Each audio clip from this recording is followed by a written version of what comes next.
우리는 어제에 이어서 신명기 5장에 나타난 십계명에 대해서 계속 살펴보기를 원합니다. 이 십계명 출애굽기 20장에도 나오는 거의 반복되다시피 중복해서 나오는 내용인데 기본적인 그런 이 하나님의 언약이라 하는 그런 관점에서 살펴보기를 원합니다.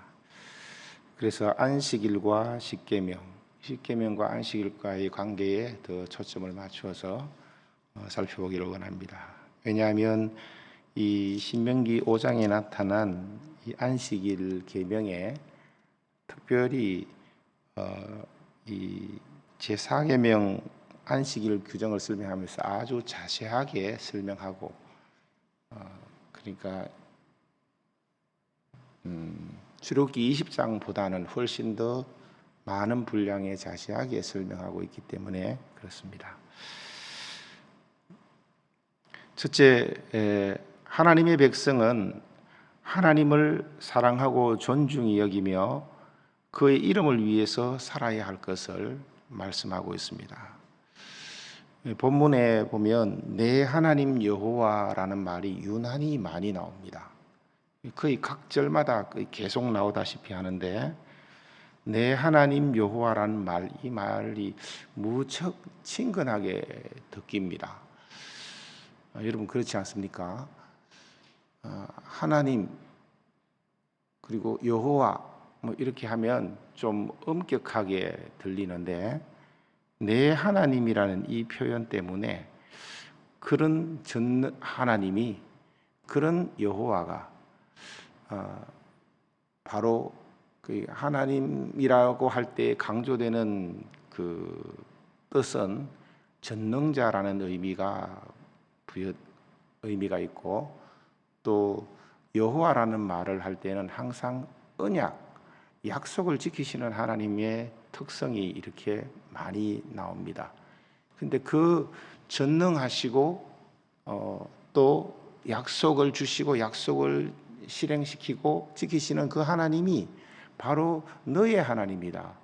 아주 그 어린아이한테 아주 힘이 있고 또 지혜롭고 능력이 많은 부모의 모습처럼 그분이 바로 내 아버지다라고 이렇게 가르치는 것처럼 아주 친근하게 유난히 기분 좋게 들리는 그런 표현으로 저는 느껴집니다. 마치 예수님께서 이 땅에 오셔서 우리한테 말씀하시면 하나님을 소개하면서 내 아버지 곧 너희 아버지 아빠 하나님이라고 소개했던 것처럼 그런 뉘앙스가 많이 느껴집니다.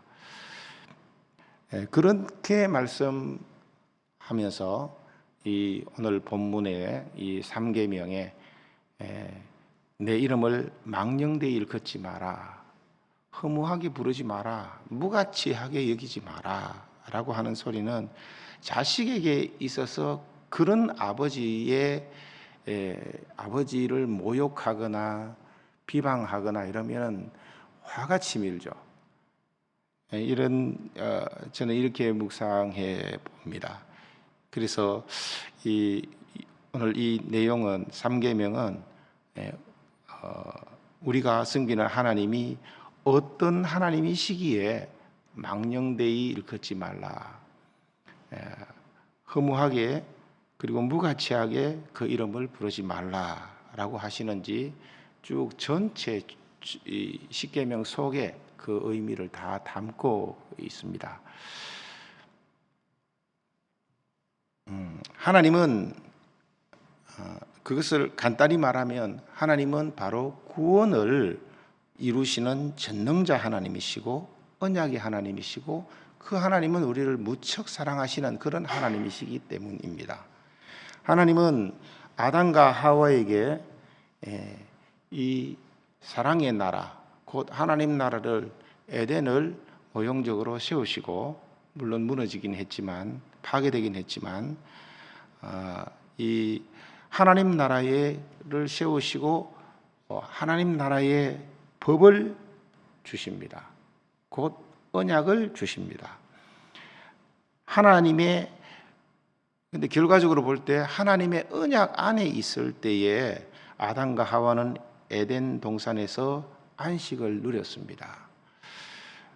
그러나 언약이 깨어지면 안식도 깨어지고 결과적으로 하나님과의 관계도, 사람들과의 관계도, 만물과의 관계도 다 깨어지는 아무런 의미가 없는 것이 되어버렸습니다. 이렇게 아담과 하와의 범죄로 언약이 깨어지자 하나님은 바로 사랑의 하나님이시기 때문에 이 사랑의 하나님은 원복음을 주셔서 하나님과의 교제가 가능하도록 하셨습니다. 이 원복음이라고 하는 것은 창세기 3장 15절에 나오는 여자의 후손이 와서 뱀의 머리를 상하게 할 것이라, 사단의 모든 정죄, 참소, 지배하는 모든 권세를 다 깨뜨릴 것이다 라고 하는 메시아 언약을 가리켜 말씀하는 겁니다. 바로 이 사랑의 하나님께서는 원복음을 주셔서 이 깨어진 관계 속에서 하나님과의 교제가 가능하도록 이렇게 하셨고, 마침내 예수 그리스도께서 이 땅에 오셔서 바로 우리를 위한 대속의 죽으심과 부활하심으로 말미암아 우리에게 바로 예수 그리스도 안에서 참된 안식을 우리에게 주셨습니다. 그것을 다르게 표현하면 구원이라고도 말하는 것입니다. 바로 하나님은 이렇게 우리에게 참된 안식을 주신 그런 사랑의 하나님, 언약의 하나님, 그리고 전능한 하나님이신 것입니다. 이렇게 하나님의 큰 사랑과 구원으로 인해서 우리는 바로 언약 백성으로서 마땅히 하나님을 사랑하고 존중히 여기고 또 그 명예를 드러내고 그 이름을 위해서 살아야 한다라고 가르치고 있는 것입니다. 두 번째, 이 십계명 속에 나타난 그 의미를 살펴보기를 원합니다. 그것은 구원의 은혜를 적용시키는 것이 바로 안식을 누리는 것이고, 안식일을 그 구원의 은혜를 자신에게, 이웃에게 적용시키면서 사는 것이 바로 안식일을 지키는 것을 우리에게 가르치고 있습니다. 사계명이 안식일을 지키라는 규정인데, 이 안식일을 지켜야 하는 근거로 창세기의 창조 사건과 출애굽 사건을 말씀하고 있습니다. 12절과 15절에 나오는데요. 12절에 내 하나님 여호와가 내게 명령한 대로 안식일을 지켜 거룩하게 하라. 그리고 15절에 너는 기억하라. 내가 애굽 땅에서 종이 되었더니 내 하나님 여호와가 강한 손과 편팔로 거기서 너를 인도하여 내었나니 그러므로 내 하나님 여호와가 내게 명령하여 안식일을 지키라 하느니라 라고, 바로 안식일을 지켜야 하는 그 근거로서 이 창조 사건과 그리고 출애굽 사건에 근거한다라고 밝히고 있습니다. 바로 그렇기 때문에 안식일을 지키라. 바로 구원받았기 때문에 안식일을 지키라라고 말합니다.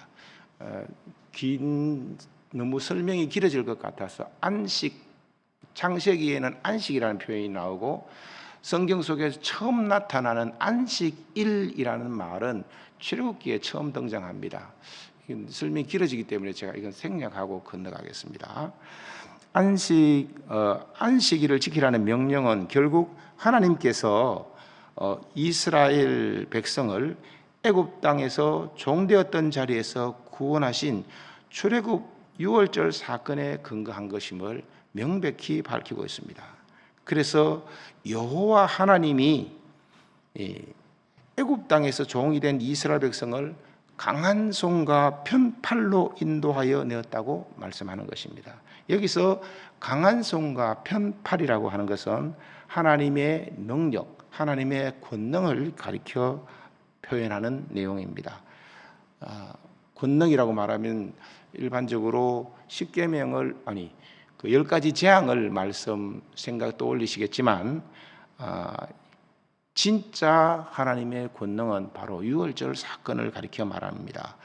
어린 양의 피를 문설주와 문인방에 바름으로써 애국과 이스라엘 사이에 이 생명과 그 이스라엘에게는 생명을, 애굽에게는 죽음이 임한 이 죽음과 생명으로 갈라놓은 유월절 사건이 진짜 하나님의 권능임을 알 수 있습니다. 이렇게 문설주와 인방에 바른 문설주와 인방에 그 어린 양의 피를 바름으로 말미암아 이스라엘에게는, 그것을 바른 이스라엘 사람들에게는 사망 권세가 지나가고 피를 바르지 않은 애굽의 장자는 다 죽게 되는 그런 사건이죠. 그래서 유월절 어린 양의 피의 권능, 그 권능 때문에 결국 애굽 왕은 무릎을 꿇고 이스라엘을 내어 보내게 되었던 것입니다. 그것이 출애굽하게 된 그것 때문에 바로 이스라엘이 출애굽을 할 수 있었고, 결국 그들이 하나님의 돌보심과 하나님의 인도 속에 약속의 땅으로 나아갈 수 있었던 것입니다.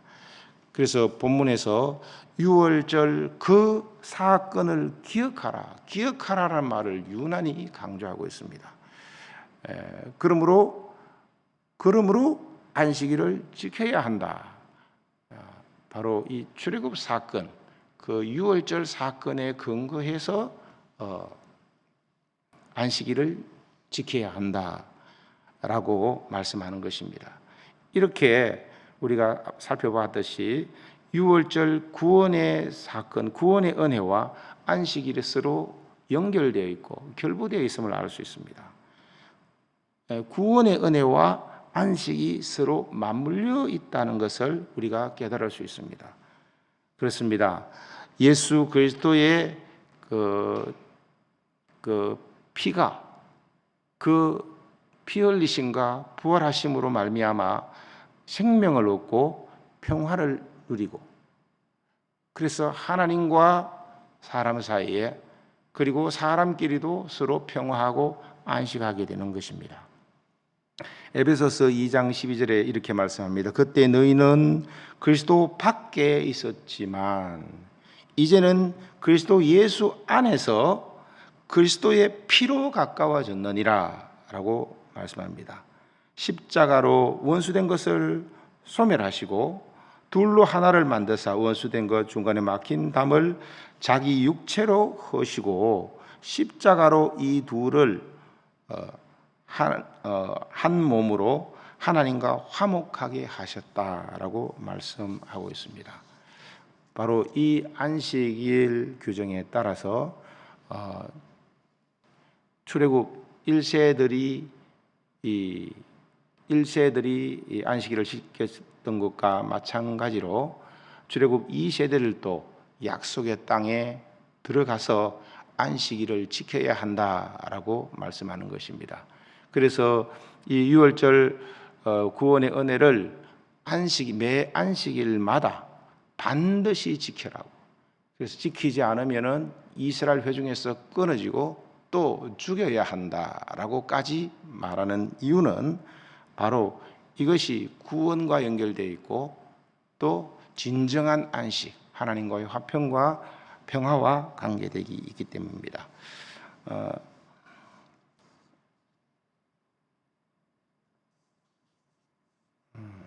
그래서 이스라엘 백성들이 이 구원의 은혜를 매 안식일마다 지키면서 그 은혜를 자신과 이웃에게 적용시키면서 살라라고 말씀하고 있는 것입니다. 14절 말씀 보니까 너나 내 아들이나 내 딸이나 내 남종이나 내 여종이나 내 소나 내 낙이나 내 모든 가축이나 내 문 안에 유하는 객까지, 즉 약속의 땅에서 이스라엘 백성들뿐만 아니라 종들까지, 언약 백성들과 관계된 모든 사람들과 가축까지 안식하도록 만들라라고 적극적으로 그 실천을 강조하면서 명령하고 있습니다. 특히 출애굽기 20장과 비교해 볼 때에 출애굽기 20장에는 기억하라라는 말을 강조하는데, 이 신명기 5장에서는 지켜라라고 그 실행을 강조합니다. 그 실행의 구체적인 방법이 매 안식일마다, 더 나아가서 엿새 동안 힘써 일함으로써, 거기에 집중함으로써 일회째 그때는 안식을 더 잘 지킬 수 있다라고 소개하고 있습니다. 그래서 이스라엘 백성들은 이 안식일마다 모여서 결국 그 구원의 은혜를 기뻐하면서 하나님과의 평화를 기억하면서 그것을 상기시키면서 축제를 벌였던 것이라고 볼 수 있습니다. 바로 이렇게 적극적으로 자신뿐만 아니라 다른 이웃까지 이것을 적용시키면서 이렇게 살라라고, 자기 종들이나 또 자기 문 안에 유하는 어떤 객까지도 그렇게 하라라고 이렇게 말하는데, 결국 이것은 우리가 예수 그리스도의 지상 명령과로 연결되어 있고, 더 나아가서 예수님의 새 언약, 이것은 내 피로 세우는 새 언약이다라는 말씀과 서로 연결되어 있습니다. 약속의 땅 가나안 땅을 정복하는 그 전쟁은 여호와 전쟁입니다. 하나님이 이루신 구원의 행보입니다. 이 여호와 전쟁이 예수님의 지상 명령과 서로 우리 연결되어 있음을 깨달아 알아야 합니다. 예수님의 지상 명령이 뭡니까? 하늘과 땅의 모든 권세를 내게 주셨으니 너희는 가서 모든 민족으로 제자를 삼아라. 아버지와 아들과 성령의 이름으로 세례를 주고 내가 너희에게 분부한 그것을 가르쳐 지키게 하라 라고 하는 내용입니다. 그 핵심이 안식일 속에 담겨 있는 구원, 그리고 하나님과의 평화인 이 안식, 이 핵심적인 내용이기 때문입니다. 구원의 은혜를 자신과 자신의 영역 안에 있는 사람들만이 아니라 그것을 이웃에게 그 안식을 누리도록, 그것을 지키도록 그렇게 하고 있기 때문에 바로 우리들도 이 구원의 은혜를 우리 자신과 자기의 삶의 영역 안에 있는 모든 사람들에게 안식을 자신이 먼저 누리고, 또 그들도 자기 영역 안에서 누릴 수 있도록 이웃에게 전하도록 힘써야 하겠습니다. 말씀을 맺겠습니다. 그 이후에 나타나는 16절에서부터 21절까지 5계명에서 10계명이 나타나는데, 이것은 여러분 잘 알다시피 이웃과의 관계의 구체적인 언약 내용입니다. 예수님께서 고린도전서 11장 25절에 보면 이는 내 살과 피로 세운 새 언약이다라고 말씀하시는데, 예수님을 믿는 사람들은 이미 창세기에서 보았던 하나님의 사랑의 법, 그 사랑의 언약 안에 있을 때에 그들은 진짜 안식을 누렸던 것처럼, 이 시대에 우리는 바로 새 언약 안에 머물러 있을 때에 참된 안식을 누리게 되는 것입니다. 그 피의 은혜 안에서 우리는 그리스도 예수 안에서 참된 자유와 평안과 안식을 누리는 것입니다. 근데 이 안식이, 이런 안식이 다른 율법의 모든 이 10계명의 5계명에서부터 10계명까지 다 온전케 함을 우리는 깨달아 알아야 합니다. 복음은 율법을 온전하게 하고 하나님과의 관계, 이웃과의 관계를 바로 세우기 때문입니다. 로마서 3장 31절을 말씀 보면 우리가 믿음으로 말미암아 율법을 파기하느냐? 그럴 수 없느니라. 도리어 율법을 굳게 세우느니라. 굳게 세우느니라라는 이 표현을 복음이 율법을 굳게 든든히 세운다라는 말인데, 헬라어 원 의미가 이것을 율법을 고무시키고 격려하고 하도록 계속 힘을 실어준다라는 그런 의미가 담겨 있습니다. 때문에 진짜 복음을 깨달으면 어떤 시간과 과정이 필요하긴 하겠지만, 처음부터 바로 되는 건 아니겠지만, 아닐 수 있지만, 복음의 은혜가 기쁨과 감격이 커지면 자기 삶의 전 영역에 모든 사람들과 자기와 관계된 모든 부분에까지 나타나는 줄로 믿습니다. 바로 그렇기 때문에 하나님, 예수님께서도 만물이 하나님의 아들이 나타나기를 기다린다고까지 그렇게 말씀한 것입니다. 우리가 한 가지 기억하는 것은 모든 사람이 죄 아래 태어난 아담의 후손이고, 그들은 은혜의 복음이 아니면 안식도, 평강도, 평화도 없습니다. 죄 아래 깨어진 관계로 지금도 고통받으며 살고 있습니다.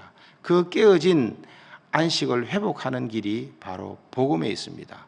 이 복음이 곧 새 언약이 그 깨어진 관계를 회복해서 우리와 관계된 모든 영역에 참된 평화와 안식이 임하게 하는 것입니다. 우리는 주님 다시 오시는 그날까지 예수님께서 새 언약을 맺으면서 우리에게 말씀하셨을 때에 이것은 내 피로 세우는 새 언약이다. 이것을 행하여 마실 때마다 나를 기념하라 하시면서 그의 죽으심을 오실 때까지 지나는 것이라 라고 했습니다. 자신의 죽음이 자신을 위한 죽음이 아니라 모든 믿는 자들을, 택한 백성들을 위해서, 이 모든 세상 사람들을 위해서 흘리는 그런 새 언약의 피였기 때문에 우리는 주님 오실 때까지, 오시는 그날 새 하늘과 새 땅에서 완전한 평화와 안식이 이루어지는 그날까지 우리는 우리의 삶과 사역을 통해서 이 복음으로, 참된 복음 신앙으로 이웃에게 평화와 안식을 주는 복음의 전달자로, 그리고 지상 명령을 수행하는 자로, 또 성만찬을 그 의미를 깨닫고 지켜 행하는 자로 살아야 할 줄로 믿습니다. 주님 가르치신 기도로 마치겠습니다.